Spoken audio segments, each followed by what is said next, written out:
गणगण गणात बोते. शेगावपासून दूर एका गावात पूजा नावाची तरुणी राहत होती. ती लहानपणापासून गजानन महाराजांची भक्त होती. लग्नानंतर ती सासरी आली. सासरचे मोठे घर होते, पण घरात एक खोली अनेक वर्षापासून बंद होती. घरात कोणीही त्या खोलीजवळ जात नसे. एक दिवस पूजाने सासूला विचारले, आई, ही खोली नेहमी बंद का असते? सासू घाबरट म्हणाली, त्या खोलीबद्दल विचारू नकोस. रात्री तिथून आवाज येतात. पूजाला आश्चर्य वाटले. त्या रात्री तिने गजानन महाराजांची आरती केली आणि झोपली. रात्री 2 वाजता अचानक तिला जाग आली.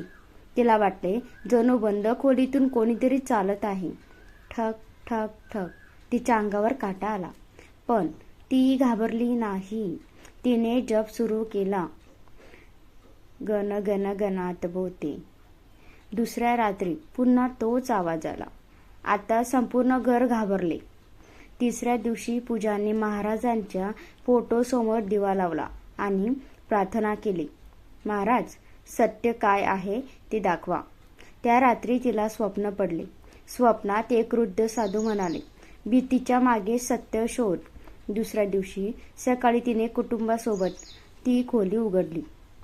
खोलीत धूळ, जुने सामान आणि एक तुटलेली खिडकी होती. रात्री वाऱ्यामुळे खिडकी हलत होती आणि आवाज होत होता. वर्षानुवर्षे लोकांना